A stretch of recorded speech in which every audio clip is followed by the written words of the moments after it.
Sabrina Carpenter and Justin Bieber both took to Coachella this past weekend, and I have a few thoughts. Sabrina Carpenter put on a proper show.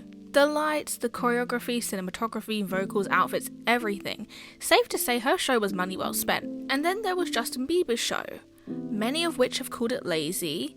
However, loads of people are calling it iconic and genius. One of these artists prepared for 7 months, putting in all their effort to their Coachella performance, and the other turned on their laptop and sung practically what was glorified karaoke. Now, who do you think got paid more?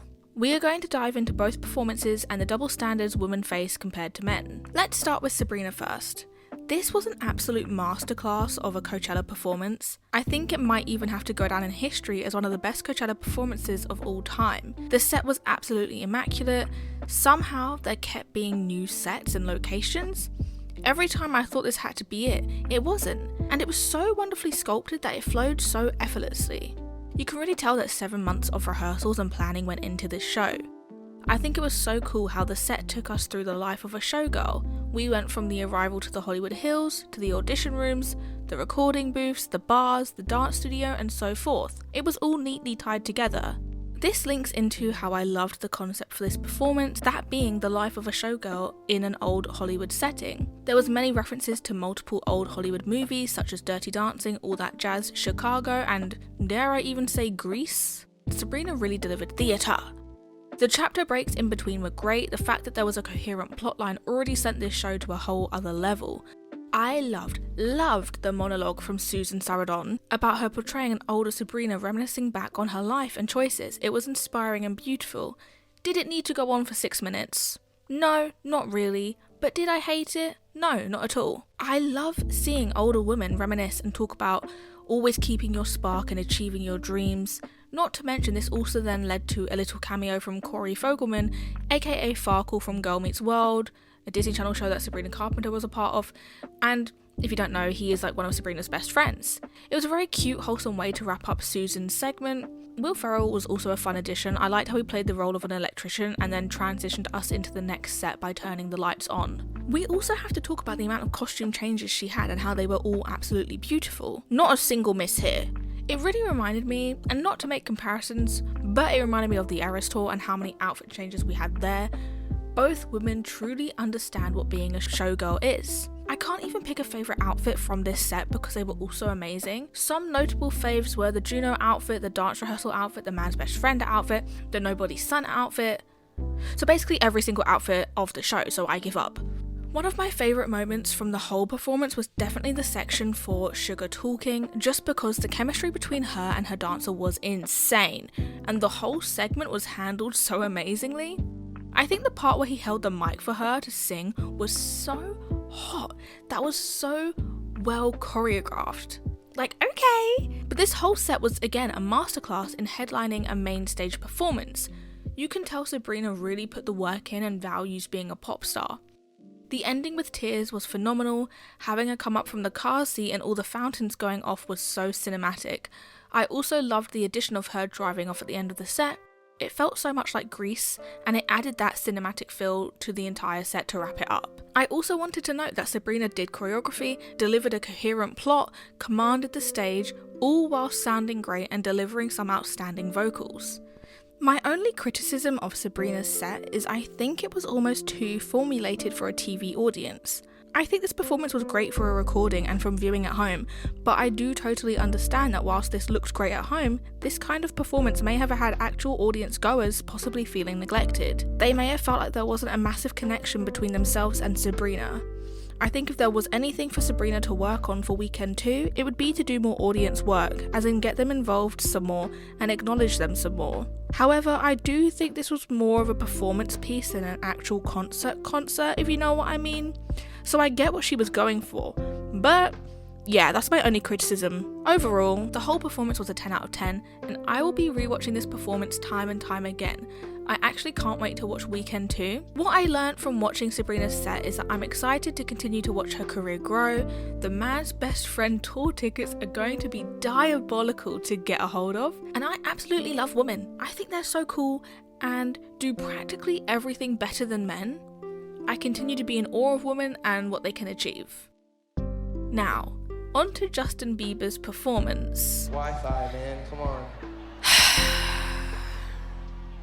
Now, before all the beliebers get on my ass here, I want to say I am pretty neutral about Justin Bieber, but there is no denying his performance was lazy. That is just a straight up fact. He sat down, laid down, streamed on his laptop, scrolled some old memes and his old music videos. You can all argue that it was an intimate performance. Sure, take that if you want. But that doesn't deny that it was still lazy. Two things can be true at once. It is arguably lazy as well because I think a lot of 9-to-5 workers have put more effort into their PowerPoint presentations than he put into his Coachella set, which he was paid $10 million for.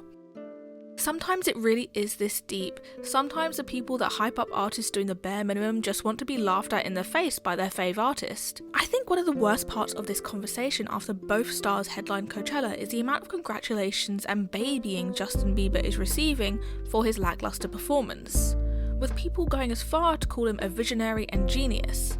So many are also putting words into his mouth by stating this performance was a way for him to connect to his younger self, and it was a performance of him reflecting and healing his inner child.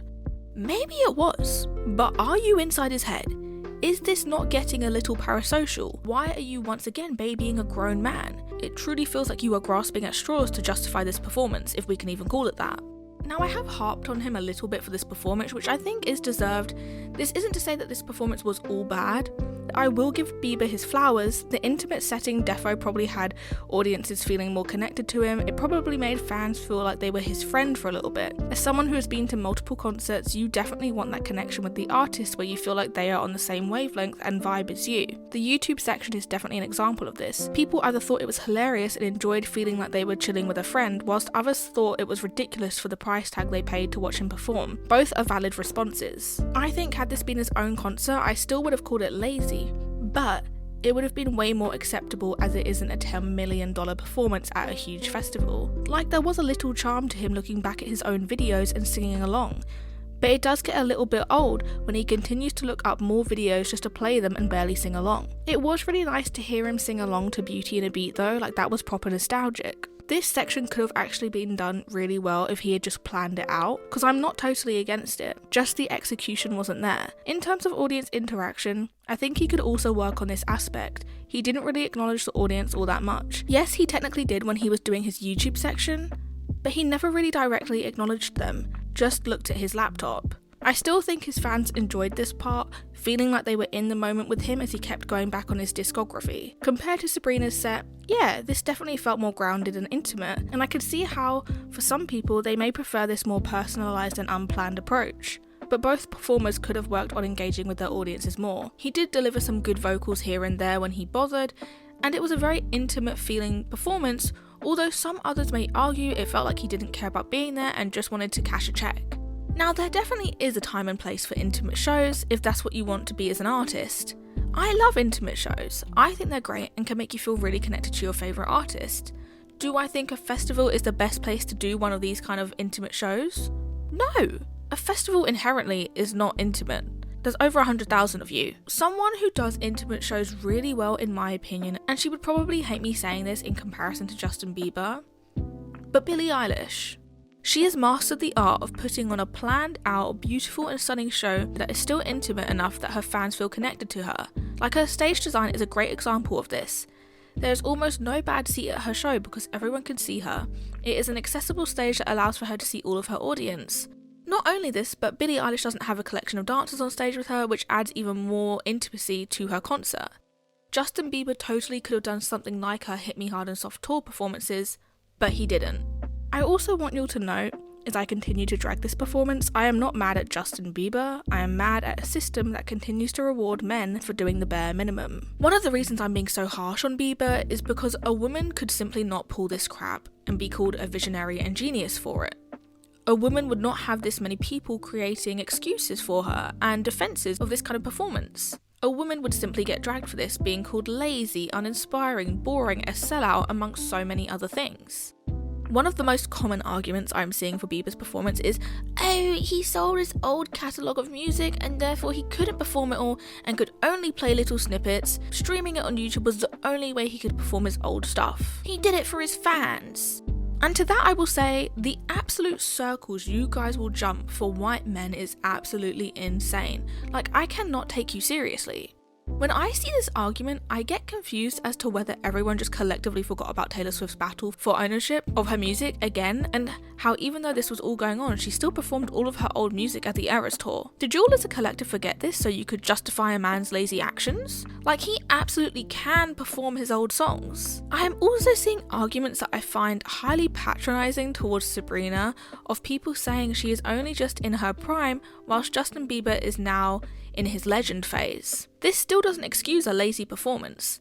Michael Jackson and Elvis were both two iconic legendary performers who still put on a performance worth their audience's time. Michael Jackson would do the full-scale performance with dancers, outfits and staging. Elvis did the more intimate setting. But this angle is also so disrespectful to someone like Beyonce, who is definitely considered a music legend. When she headlined Coachella, she was a legend and was able to pull off that performance, so again, what is his excuse? All of these actual artists who I would consider legends have been capable of putting on iconic performances. So why does Justin Bieber get a free pass? It's also quite embarrassing with the amount of people saying this is the comparison between a new artist versus an established artist. Do you all not think this is embarrassing to admit? You're telling me someone you deem as a new artist, Sabrina Carpenter, is able to put on an amazing, stunning, coherent show, but your established artist, Justin Bieber, can't even put in the effort to plan out a show for Coachella. I will say it once again, it was lazy. Then here come the crowd saying, oh no, he's had it hard in life. Okay, so a woman has never had it hard in her life ever? I'm not trying to downplay what he has or hasn't been through, but this argument also becomes quite lame after a while when it's ignorant to assume these women haven't also had difficulties within the industry and outside of it. Think of Ariana Grande literally going through the trenches in 2019, but she still put on a grand tour worth her audience's money. Sure, this could go into a deeper conversation of sometimes the show doesn't need to go on, but this is just a prime example of an artist who has publicly been open about the struggles and depression they have faced, yet she continued on. Additionally, I want to point out being an artist is a job. Imagine you decided to not show up to work or half-ass your projects at work and your excuse is, oh, I've just been through so much. I think you would get laughed at. I can't stand the absolute ways women have to go above and beyond compared to their male counterparts, all whilst men still receive the highest praise for doing the absolute bare minimum. If he wanted to show his old music videos and memes, he could have actually put together a proper video to play with his set. Like, at least show some effort. This is Coachella main stage. Again, people put more effort into their PowerPoint presentations than what Bieber put into this performance at Coachella. And don't even get me started, because if someone like Taylor Swift did a set like Justin Bieber, people would not be hyping her up and saying, oh, she's had a hard time, oh, she created such an intimate show. People would argue that if she doesn't want to be there, then she should make room for other artists who would have been grateful for that slot. He definitely did not deserve to be one of the highest paid Coachella acts ever. It spits in the face of every other woman who has come before him and put on outstanding shows such as Beyonce, Lady Gaga, Ariana Grande and now Sabrina Carpenter. It is absolutely taking the mick. It totally shows the industry bias towards men. I don't care if you want to say no one is forcing these women to put on these massive scale shows. At least they are. They are valuing the amount you have paid for your ticket way more than some of these male artists. They actually value their work and your time. They are good at their jobs. In an economic crisis like the one we are currently in, I don't have time to see someone like Justin Bieber getting paid $10 million to do a half-assed job.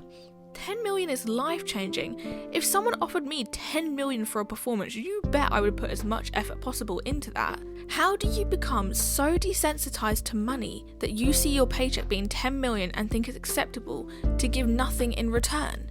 This isn't a charity, this is your job. No one would give a woman the grace Justin Bieber has received for this performance. No one would be out here saying, oh, but she has proved herself already, she can do whatever she wants. No, that excuse wouldn't be applied to a woman. It baffles me how some people will jump hoops to defend a man that was just there to collect a check. There's a reason why women continue to and have been dominating the pop music industry for a hot minute now. The men simply can't keep up. They are not putting enough effort in, and I need you all to stop hyping up men doing the bare minimum. Because this mentality doesn't just affect the music industry in Hollywood, this kind of mentality trickles into our everyday lives.